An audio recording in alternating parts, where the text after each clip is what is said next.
जानकी जीवन स्मरण जय जय राम पार्वती पते हर हर महादेव पुंडलीक वरदा हरि विठ्ठल श्री अनंत कोटी ब्रह्मांड नायक राजाधिराज सच्चिदानंद सद्गुरु श्री ब्रह्मचैतन्य महाराज की जय. श्री महाराजांच्या सेवेमध्ये आपण संत श्री एकनाथ महाराजांनी रचलेला हरिपाठ पाहतोय. आज आपण 21वा अभंग पाहूया. 21व्या अभंगामध्ये नाथ महाराज म्हणतात, 12-16 जणी हरीसी नेणती, म्हणून फिरती रात्रंदिवस. सहस्रमुखांचा वर्णिता भागला, हर्ष जया झाला तेणे सुख. वेद जाणू गेला पुढे मौनावला, ते गुह्य तुझला प्राप्त कैचे. पूर्व सुकृताचा पूर्ण अभ्यासाचा, दास सद्गुरूचा तोची जाणे. जाणते नेणते हरीचे ठिकाणी, एका जनार्दनी हरी बोला. या अभंगाचा अर्थ थोडासा गहन आहे. या अभंगामध्ये नाथ महाराज सुरुवात करतात, 12-16 जणी हरीसी नेणती, म्हणून फिरती रात्रंदिवस. तसा वरवर पाहता याचा काहीही उलगडा होत नाही. या 12 आणि 16 या सूर्य आणि चंद्राच्या गती आहेत. 12 कळा सूर्याच्या आहेत आणि 16 कळा चंद्राच्या आहेत.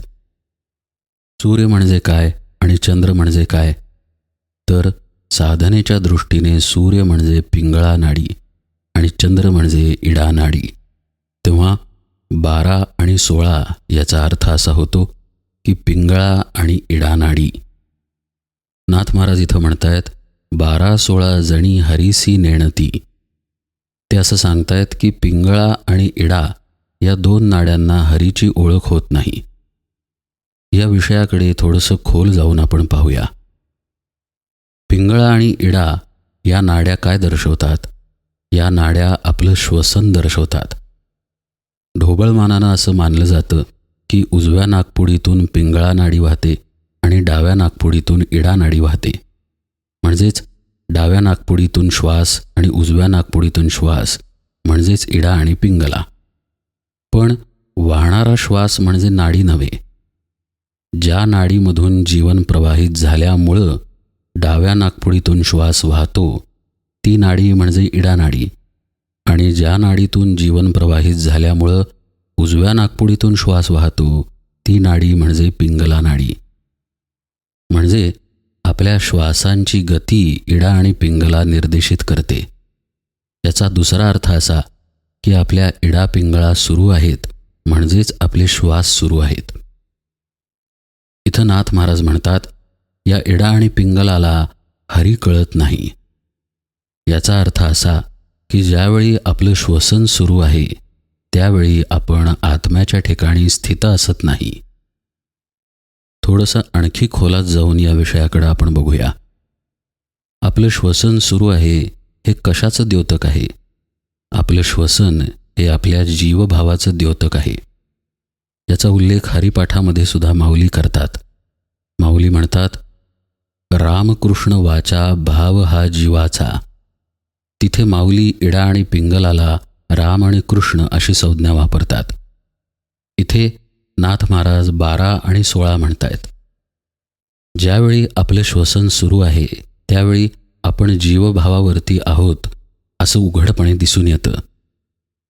कसं आहे, आपल्या चित्ताची मनाची जी गती आहे ती आपल्या श्वासाच्या गतीवरती अवलंबून आहे आणि श्वासाची गती आपल्या मनाच्या आणि चित्ताच्या गतीवर अवलंबून आहे. असा त्यांचा एकमेकांशी परस्पर संबंध आहे. ज्यावेळी आपण वृत्तीवरती आहोत, ज्यावेळी आपण मनावरती आहोत, ज्यावेळी आपल्यामध्ये विचार आहेत, विकार आहेत, त्यावेळी साहजिकच आपले श्वास जास्त खाली वाहतात. श्वास जास्त खाली वाहतात म्हणजे काय हो? आपला जो उच्छ्वास आहे त्या उच्छ्वासाची लांबी जास्त असते.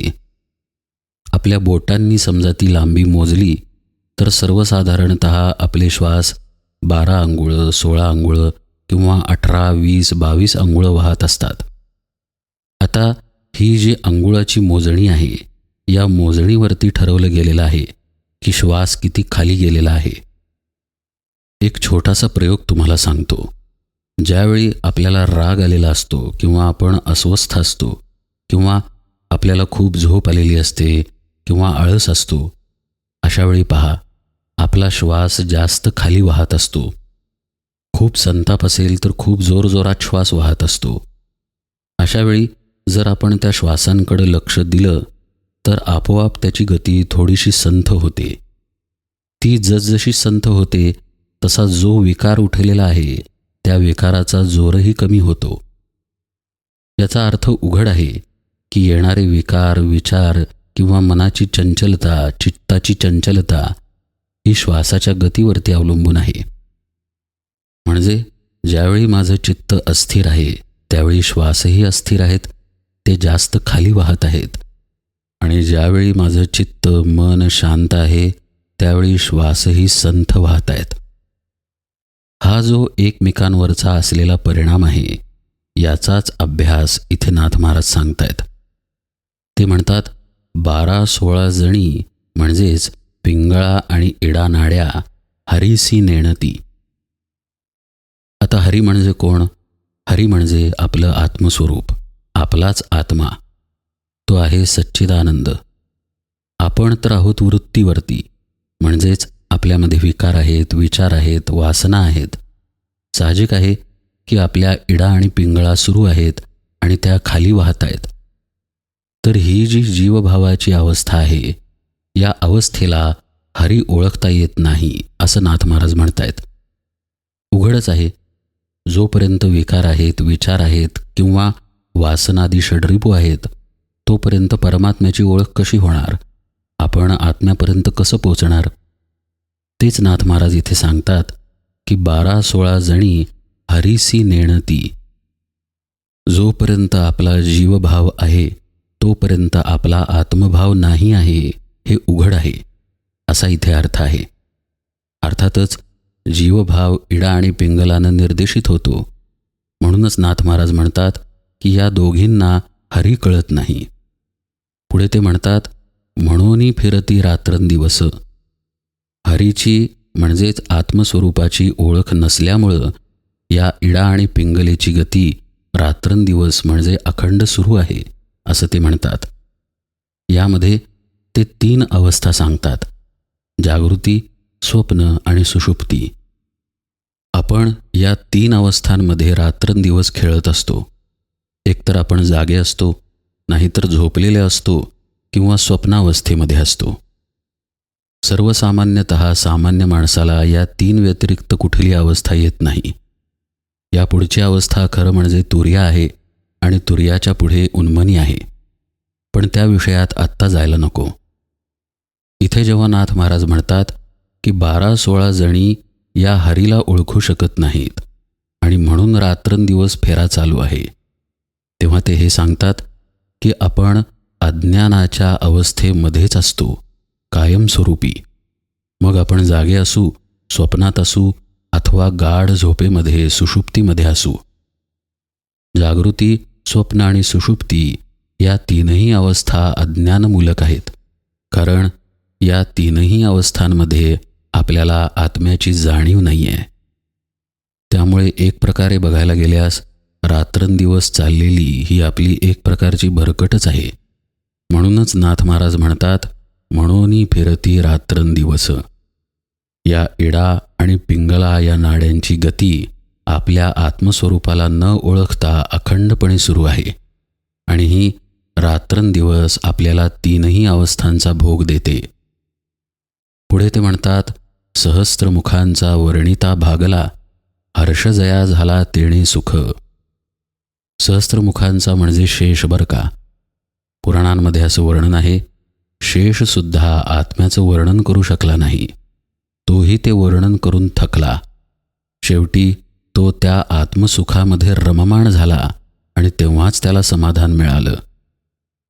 इथे परमार्थातलं मूल तत्त्वज्ञान नाथ महाराज सांगतात की तुम्हाला आत्म्याचा अनुभव वेगळेपणानं घेता येत नाही. आत्मा कुठल्याही स्तुतीमध्ये बसत नाही आणि कुठल्याही वर्णनात बसत नाही. आत्म्याचा अनुभव किंवा आत्मसुख जर घ्यायचा असेल तर आत्मस्वरूप होणे हा एकच पर्याय आहे. म्हणूनच नाथ महाराजांनी इथे शब्दयोजना अशी केली आहे, हर्ष जया झाला तेणे सुख. कशाने हे आत्मसुख आहे, तर खरं पाहता आत्मरूप होण्यानेच आहे. जो ते सुख घ्यायला जातो तो स्वतः सुखरूप होतो. असं शेषाचं झालं, कारण त्यालाही आत्म्याला वर्णन करता आलं नाही. म्हणून ते म्हणतात, सहस्रमुखांचा वर्णिता भागला. वर्णन करून करून तरी किती करणार ना, आणि वर्णन करायला त्या वस्तूपासून निराळ राहावं लागतं. इथं आत्मा ही वस्तू सर्वत्र समान असल्यामुळं ती सर्वांचा आधार आहे. त्यामुळं जो आधार आहे त्याला वेगळेपणानं बघता कसं येणार आणि वर्णन तरी कसं करता येणार. हेच पुढे ते म्हणतात की वेद जाणू गेला पुढे मौनावला. वेदसुद्धा त्याला जाणायला गेले आणि मौनावस्थेमध्ये आले, असं नाथ महाराज म्हणतायत. ते म्हणतात, ते गुह्य तुझला प्राप्त कैचे. आत्मस्वरूपाचं गुह्य सद्गुरुकृपेशिवाय कळतच नाही, किंबहुना सद्गुरुकृपेशिवाय आत्मरूप होताच येत नाही.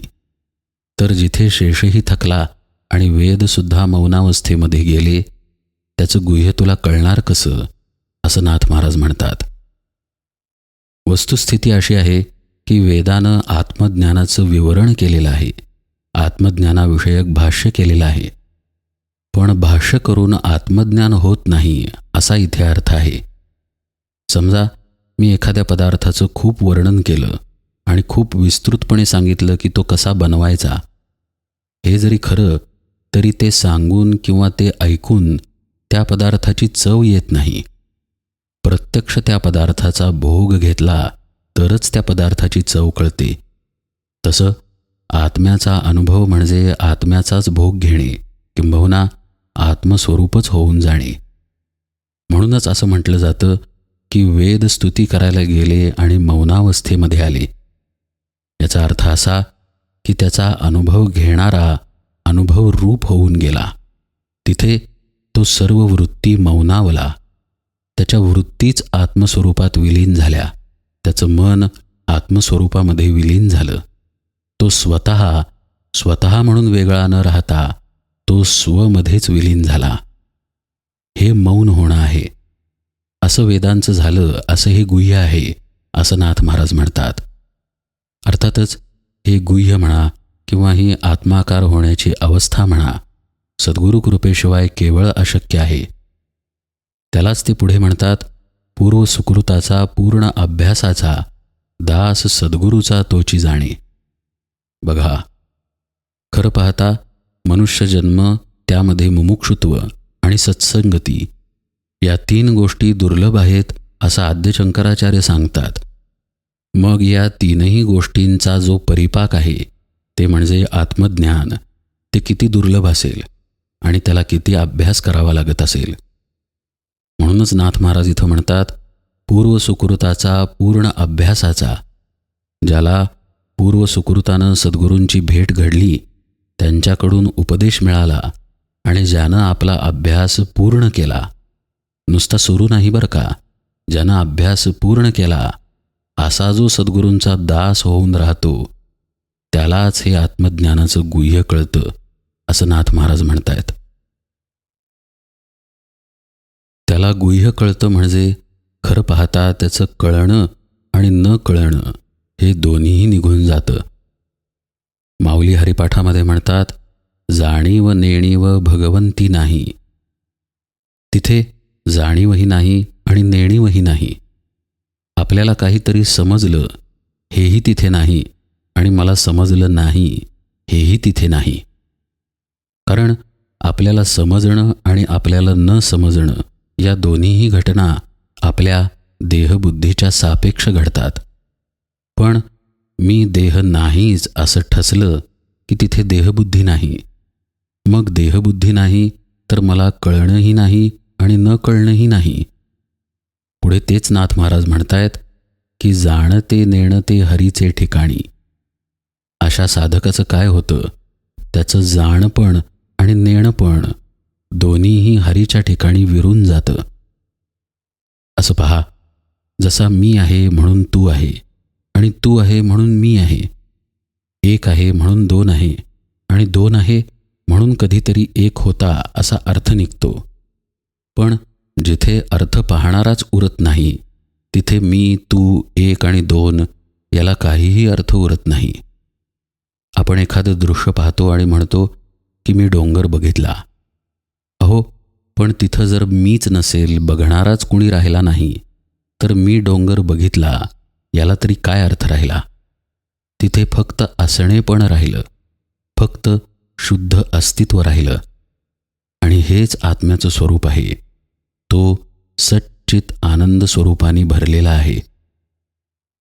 त्या स्वरूपाच्या आड जर काही येतं तर ती आपली देहबुद्धी येते, आपला खोटा मी येतो. साधनेमध्ये काय होतं, या खोट्या मीचा पडदा फाटून जातो. हा पडदा फाटला की जे सच्चित आनंद आहे तेवढंच शिल्लक राहतं आणि तोच खरं पाहता हरी आहे. नाथ महाराज इथे म्हणतात की त्या साधकाचं जाणतेपण आणि नेणतेपण दोन्हीही हरीच्या ठिकाणी विरून जातं, हरीमध्ये सामावून जातं. म्हणजे तो स्वतः हरिरूपच होतो. त्याला न जाणतेपण राहतं, न नेणतेपण राहतं. जाणते नेणते हरीचे ठिकाणी, एका जनार्दनी हरी बोला, असा हा अभंग आहे. या अभंगाची सुरुवात नाथ महाराजांनी इडा आणि पिंगला नाड्यांपासून केली. त्याचं कारण अभंगाच्या शेवटी जाणतेपण आणि नेणतेपण विलीन होण्याचा विषय येतो. आपली देहबुद्धी इडा आणि पिंगला नाड्यांना निर्देशित करते किंवा इडा आणि पिंगला नाड्या देहबुद्धीला निर्देशित करतात. पण जेव्हा देहबुद्धीचाच निराश होतो, साधक जेव्हा आत्मरूप होतो, तेव्हा इडा आणि पिंगला नष्ट झालेल्या असतात. नष्ट झालेल्या असतात म्हणजे त्या माणसाचा किंवा त्या साधकाचा श्वास थांबलेला असतो असा त्याचा अर्थ नव्हे, पण त्याची गती सूक्ष्म झालेली असते. या अवस्थेला भगवद्गीतेमध्ये नासाभ्यंतरचारिणौ अशी संज्ञा आहे. या अवस्थेमध्ये 12-16 जणी या रात्रंदिवस फिरत नाहीत, त्या स्थिर होतात आणि आत आत जातात आणि साधकाचं मन, जीवन सुषुम्ना नाडीतून वाहायला लागतं. आणि ही जी नाडी आहे, हा जो मार्ग आहे, तोच खरं पाहता हरीला ओळखण्याचा मार्ग आहे. ज्या मार्गातून पुढे गेलं की त्याचं जाणतेपण नेणतेपण नष्ट होतं आणि तो हरिस्वरूप आत्मस्वरूप होऊन जातो. या अभंगात सगळ्यात महत्त्वाचा विषय जर कुठला असेल तर तो म्हणजे दास सद्गुरूचा. हे होणं अत्यंत महत्त्वाचं आहे. जोपर्यंत आपण सद्गुरूंचा दास होणार नाही, जोपर्यंत आपण आपला अभ्यास म्हणजेच साधना करणार नाही, तोपर्यंत तत्त्वज्ञान हे फक्त तत्त्वरूपानं राहील. त्याची प्रत्यक्ष प्रचिती येणार नाही. आणि प्रचिती नसेल तर नुसत्या कोरड्या तत्त्वज्ञानाला तसा काही अर्थ नाही. ते कुणीही कितीही मांडलं तरी त्यातून समाधान मिळणार नाही. समाधानासाठी तुम्ही सद्गुरूंचे दास व्हा, असं नाथ महाराज सांगतायत. आणि ते या अभंगात सगळ्यात महत्त्वाचं आहे. इथे या 21व्या अभंगाच्या निरूपणाला विराम देतो. जानकी जीवन स्मरण जय जय राम.